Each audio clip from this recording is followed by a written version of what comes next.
خبرهای اقتصادی امروز 29 دکبر در پیام تیوی. خریداران انگشت در ولایت سوخت از گران و پست بودن صفت شکایت دارند. فروشنده ها بسته شدن مرز با قرغیزستان را سبب اصلی بالا رفتن نرخ این نوع سوزشواری می دانند.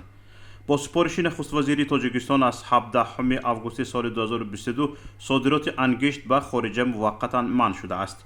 این اقدام برای قانع کردن طلبات داخلی گرفته شده است. به خبرگزاری از پلوس انگشت فروشان گفتند به دلیل بسته شدن مرز میان تاجیکستان و قرغیزستان مجبورند از آن کشور توسط ازبکستان انگشت وارد کنند که به نرخ انگشت تاثیر میرساند. گفته می شود تا بستن راه ها با قرغیزستان انگشت 150 درم و خاکه آن 70-80 درم ارزش داشت. یعنی به دلیل بسته شدن مرز قیمت انگشت تقریبا 2 برابر بالا رفته است. در همین حال انگشت های استحصال وطنی تا 230 درم به فروش گذاشته می شوند. فروشندگان گفتند با وجود تفاوت قیمت انگشت داخلی و وارداتی مردم انگشت قرغیز را انتخاب می کنند. استفاده برندگان می گویند انگشت استحصال وطنی بوی دارد و سست گرمی می دهد. طبق اطلاع رسمی در 10 ماه سال جاری حجم استخراج انگشت در کشور 2026 و از 5000 تن را تشکیل داده است که نسبت به همین دوره سال گذشته 242 از 1000 تن بیشتر است. حالا در 14 کارخانه دولتی و غیر دولتی در 11 کان انگشت استخراج می شود. مقامات ولایت سوخت در جلسه وابسته به جلب سرمایه گذاری خارجی تاکید نمودند که وضع صاحبکاری و سرمایه گذاری در ولایت رو به بهبودی آورده است.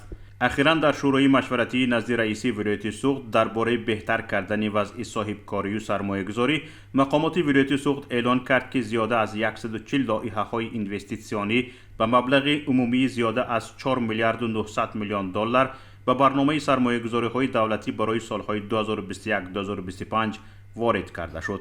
در این باره دفتر مطبوعاتی رئیس ولایت سوخت خبر داده است.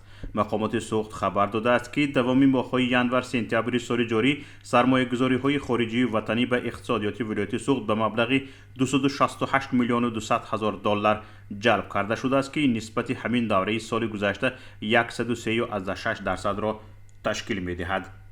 همزمان قید کرده شده است که در ولایت سوخت از روی حسابات ریاست اندازه ولایت شماره صاحبکاران انفرادی به حالت 1 دکبر سال جاری از اولی به قیدگیری 112341 نفر را تشکیل می دهد.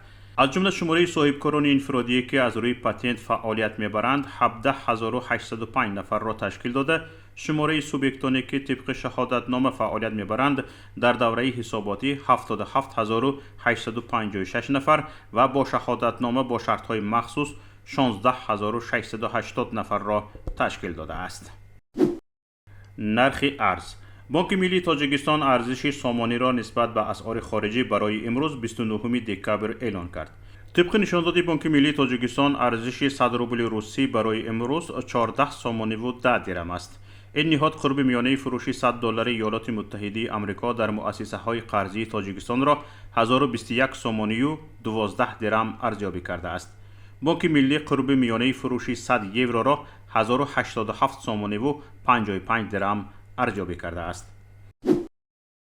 نرخ طلا. بهای هر اونس طلا در معاملات صبح امروز میان بانک های لندن 1806 دلار و 45 سنت معامله شد. نرخ نفت خام. نرخ میانه فروش هر بشکه نفت خام تحویل ماه آینده در بیرژه های لندن 83 دلار و 84 سنت معامله شد. نرخ میانه هر بشکه نفت خام تحویل ماه آینده در بیرژه های نیویورک 78 دلار و 83 سنت معامله شد.